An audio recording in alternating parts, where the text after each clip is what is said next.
Good afternoon. My name's Armando Ibarra. I'm a professor in the School for Workers and in Chicanx and Latinx Studies.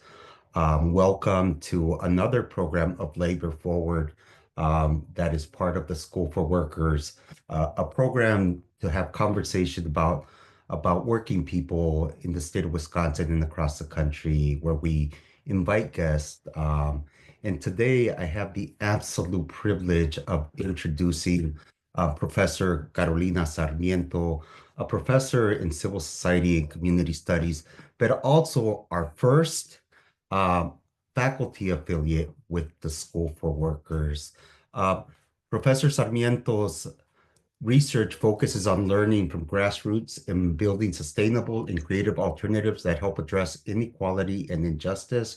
She investigates the intersections between urban development, governance, and creation and destruction of cultural spaces in working class communities of color.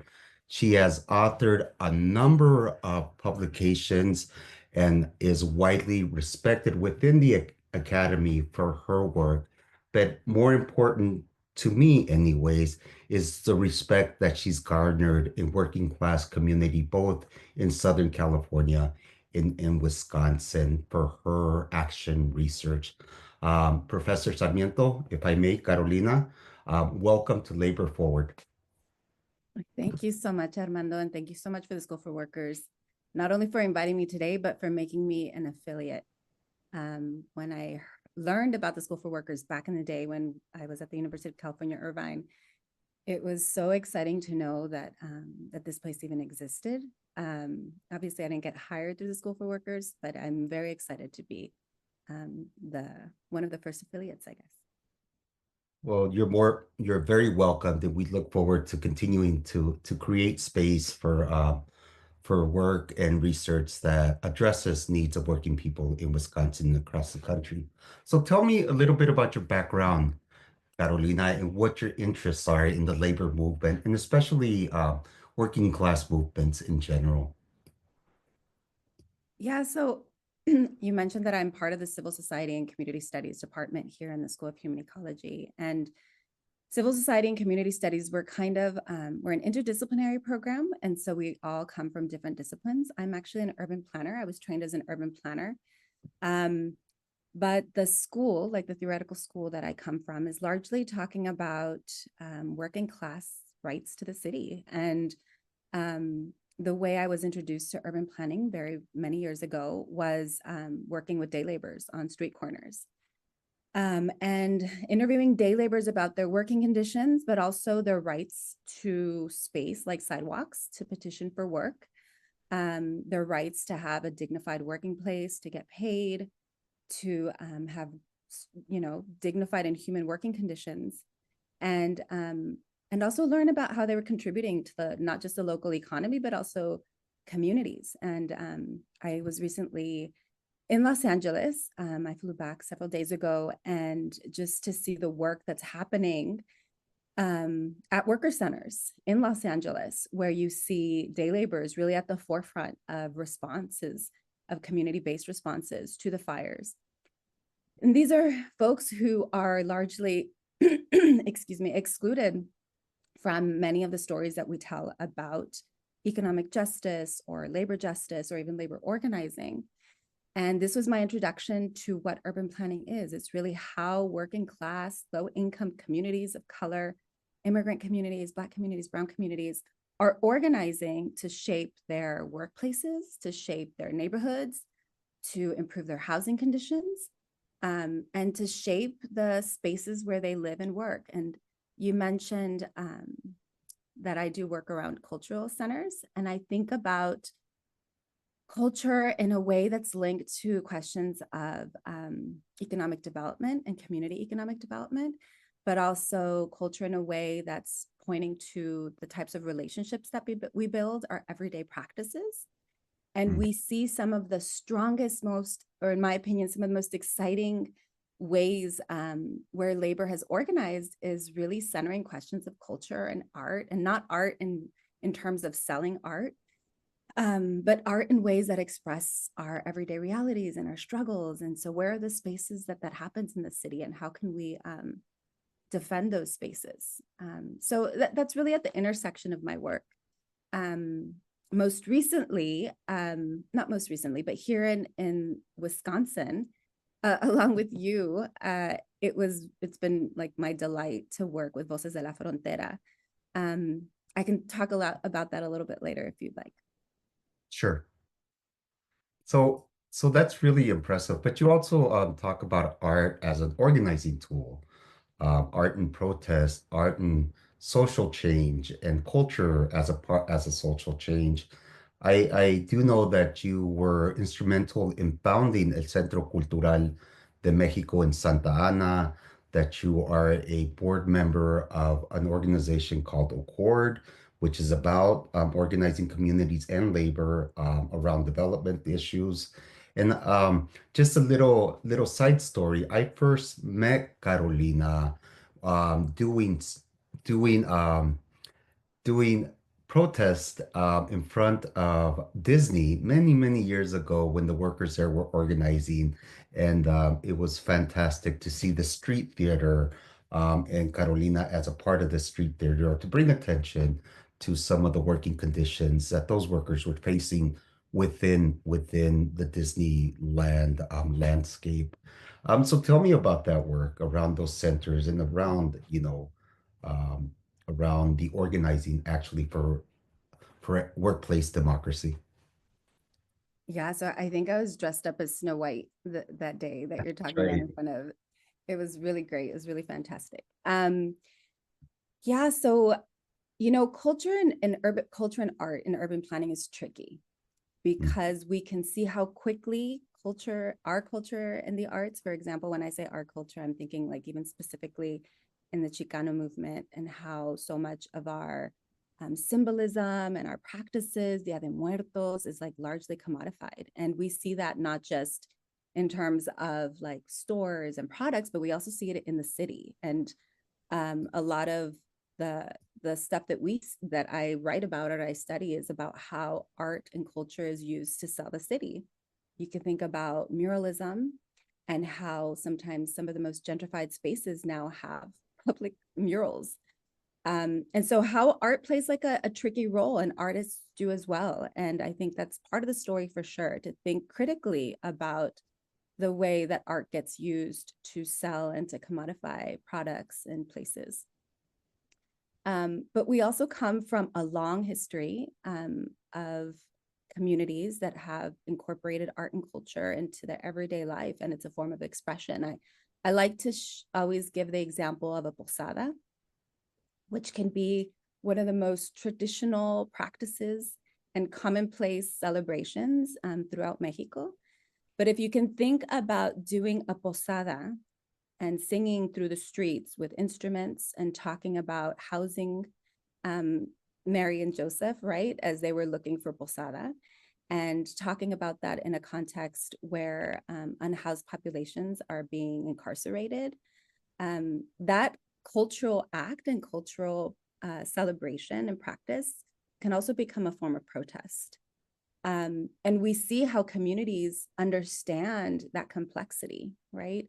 If you do a punk show in a space where punk shows are not permitted, that can become a sign of protest. And we also have a long school that we've learned from back in the Chicano movement. We can see Teatro Campesino that has given us so many examples of how we can use protest art and theater. That example of using all the Disney characters is part of a protest in defending workers working in Disneyland and talking about that contradiction between kind of like the happiest place on earth and the way that Disneyland was treating their workers, and also shaping the accessibility of those workers to fair and safe housing in the city of Anaheim was part of the story that we were trying to tell, and using that same imagery that capitalism is producing to critique those relationships and those conditions that they're creating. But there's so many different examples of how our community and our movements have used art and culture, different cultural practices.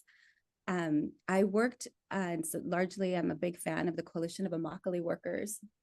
The Coalition of Immokalee Workers has always given us great examples of how marches look almost like carnivals, and there's huge puppets that are used as part of telling the story.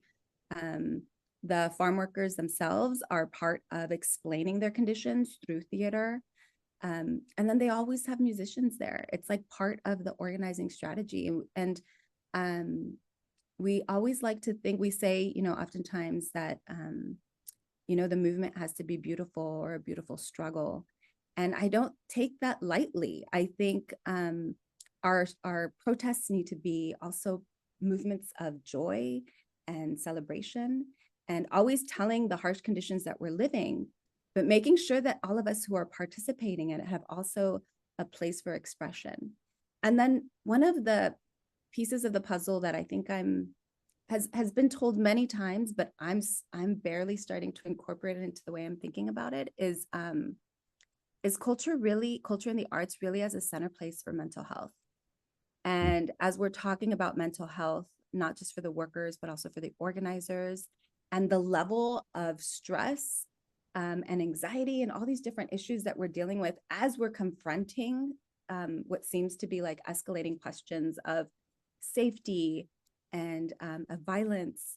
Art and culture can also be places for us to increase and take care of ourselves and each other. The last example that I'll mention is that I'm also a dancer. My undergraduate degree is actually from UCLA, but the department's called the World Arts and Cultures, which is actually like their dance department. And some folks really question, like, what does dance have to do with urban planning?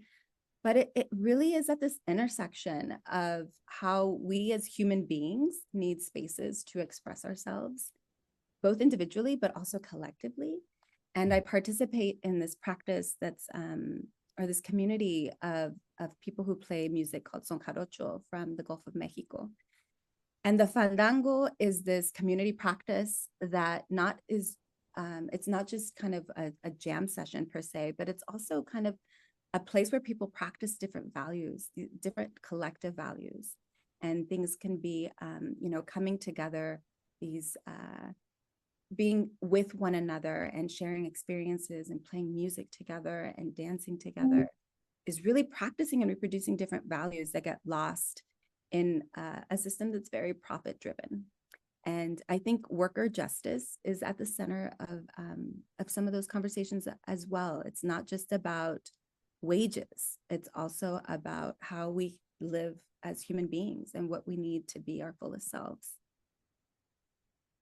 It's really powerful when we talk about culture as power in movement building and culture as a place of building our own understandings of who we are as working class people within this system that we live in.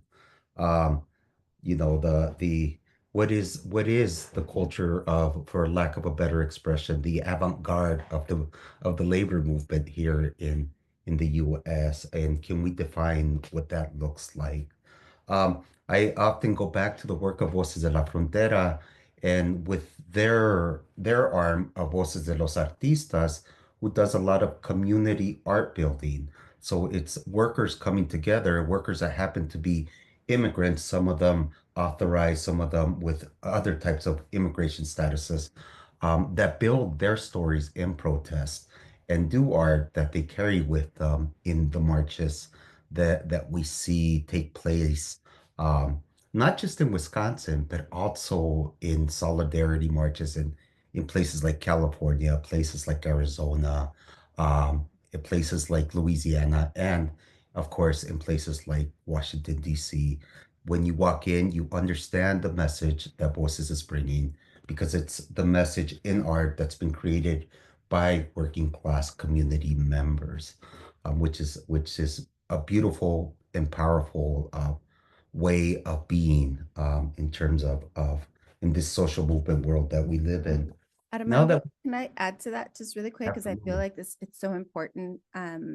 Art is often seen as like secondary thing, and it's almost like the entertainment. A lot of folks in the movement who are artists complain about feeling like they're like the hired entertainment or like the break in between.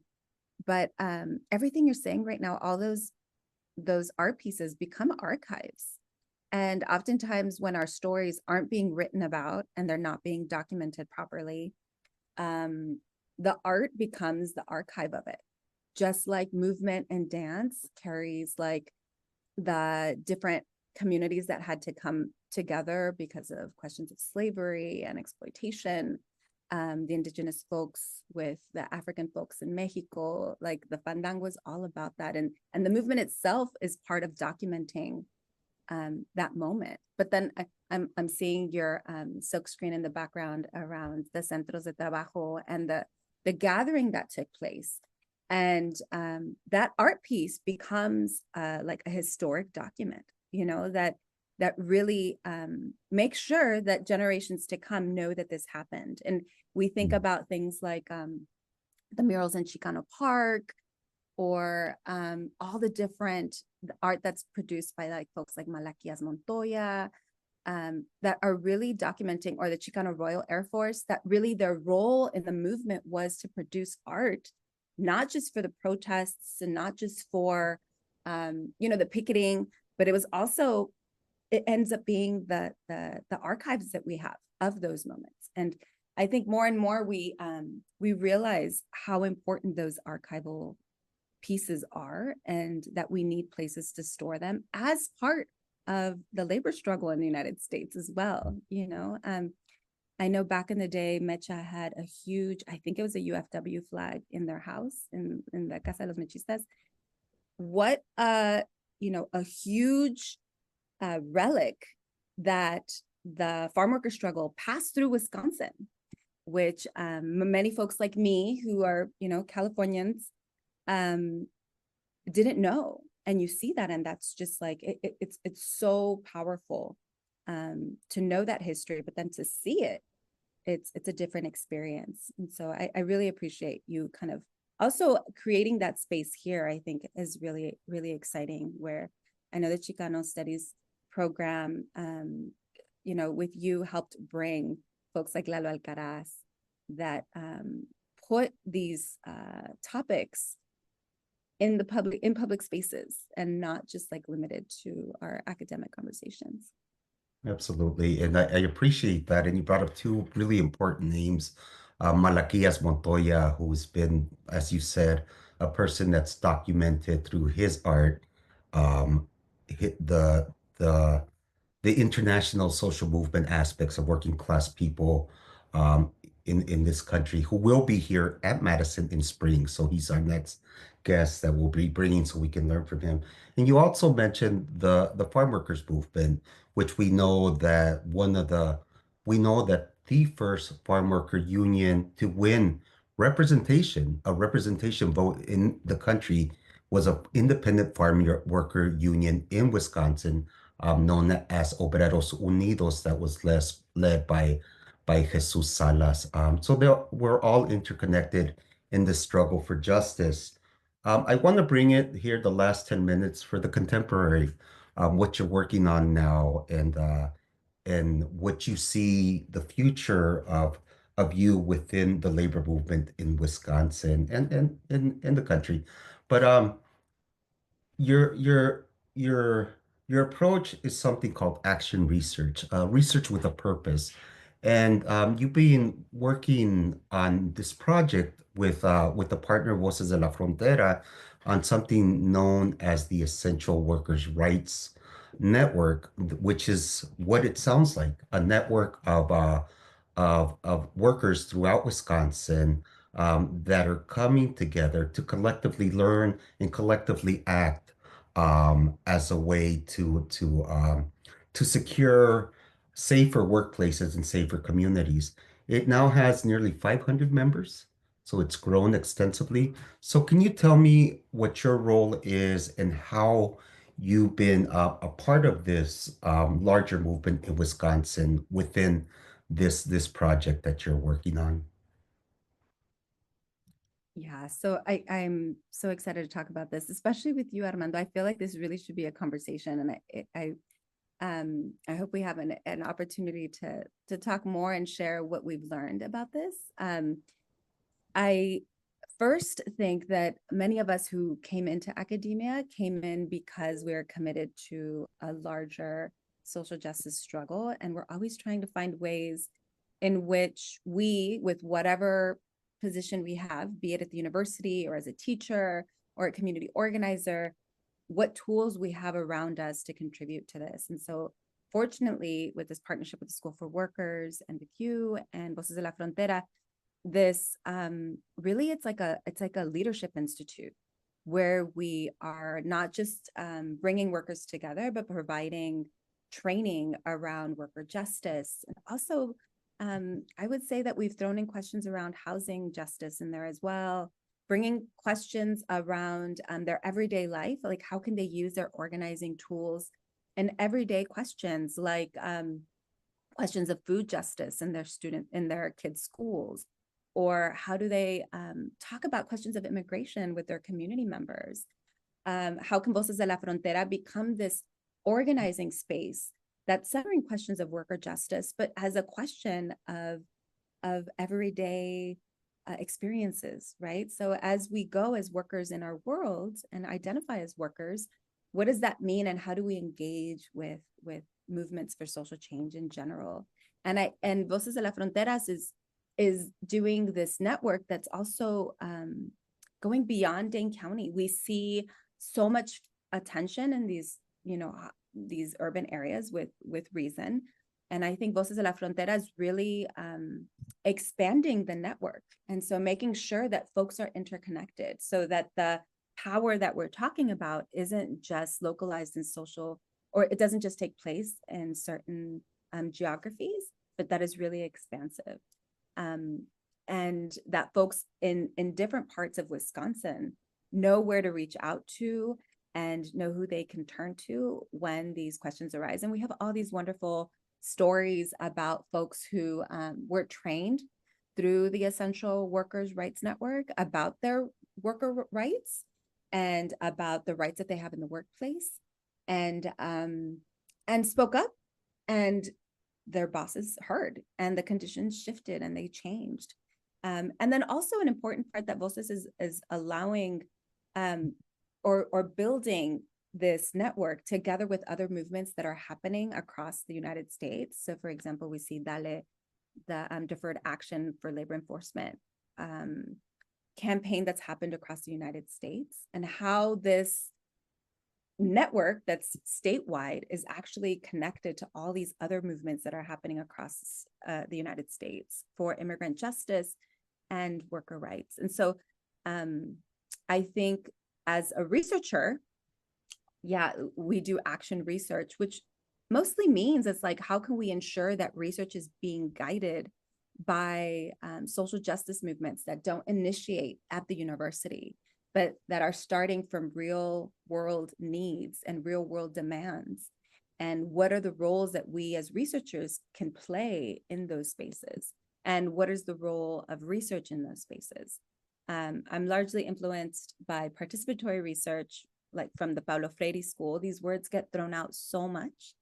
Action research has also been used to talk about getting managers to get their workers to participate in research, and so like improving managerial skills, which is exactly the opposite of the work that we try to do. So these words have been like co-opted in a lot of different spaces.